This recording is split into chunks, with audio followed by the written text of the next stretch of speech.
Таджикистан планирует привлечь до 1,5 миллиона туристов к 2025 году. Фиктивные разводы ради российского гражданства постигнула статистику официальных разводов в Таджикистане. Рамзану Кадырову стремятся дать титул «Отца народа».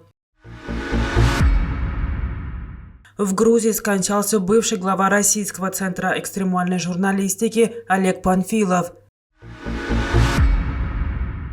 В Киеве и нескольких областях Украины прогремели взрывы. Таджикистан планирует привлечь до 1,5 миллиона туристов к 2025 году. Об этом сообщил сегодня журналистам на пресс-конференции председатель Комитета по развитию туризма республики Камалидин Муминзода. По его словам, для достижения этой цели реализуется ряд программ, в том числе по строительству туристической инфраструктуры и новых видов туризма и туристических маршрутов.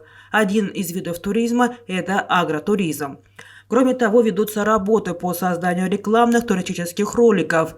В настоящее время ведутся переговоры с телерадиокорпорацией BBC о снятии 57-секундного ролика и 4-минутного документального фильма о туристических возможностях Таджикистана.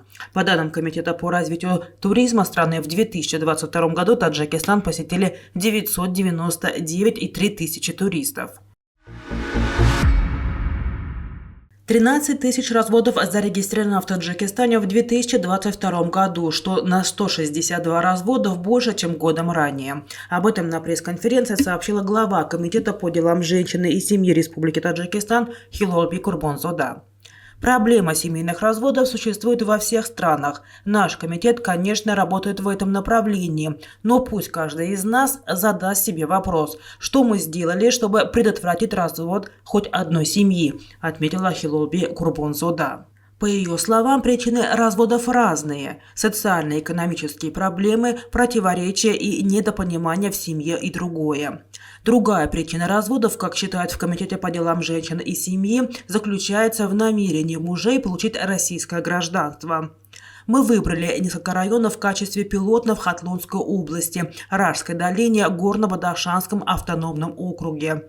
В Хатлоне в прошлом году в целях получения второго российского гражданства развелись 804 семейных пар, в Раште – 103 пар, в Ашском районе Гбао – 31 пара, поделилась Хилолби Курбонзода. Как выяснилось, эти разводы носят фиктивный характер с целью получения российского гражданства. На самом деле семьи живут вместе по мусульманскому браку, и такие фиктивные разводы увеличивают статистику официальных разводов, добавила глава комитета. Парламент Чечни в ходе заседания единогласно проголосовал за внесение изменений в Конституцию республики. Поправки, в частности, уточняют в основном законе должность главы Чечни на чеченском языке Мехда. Об этом сообщил спикер чеченского парламента Магомед Даудов. Цель данного изменения – установить единообразие в употреблении наименования должности главы региона на чеченском языке, который является государственным языком в Чеченской республике, говорится в телеграм-канале Магомеда Даудова. Поправки, в частности, включают положение, согласно которым глава Чечни считается гарантом Конституции республики, прав и свобод человека, а также наделяется полномочиями по обеспечению безопасности и территориальной целостности. Дословно Мехда означает «отец края», но используется в значении «отец народа». 2 февраля Магомед Даудов объяснил, что Мехда в переводе на русский язык выше должностное лицо республики. По словам Даудова, это слово наиболее точно передает значение «ответственный за свой народ руководитель». В Грузии скончался бывший глава Российского центра экстремальной журналистики Олег Панфилов. Об этом 10 февраля сообщила его супруга Оксана Маслак, пишет Фергана. Олег Панфилов родился в Ленинабаде, окончил Ленинабадский государственный педагогический институт.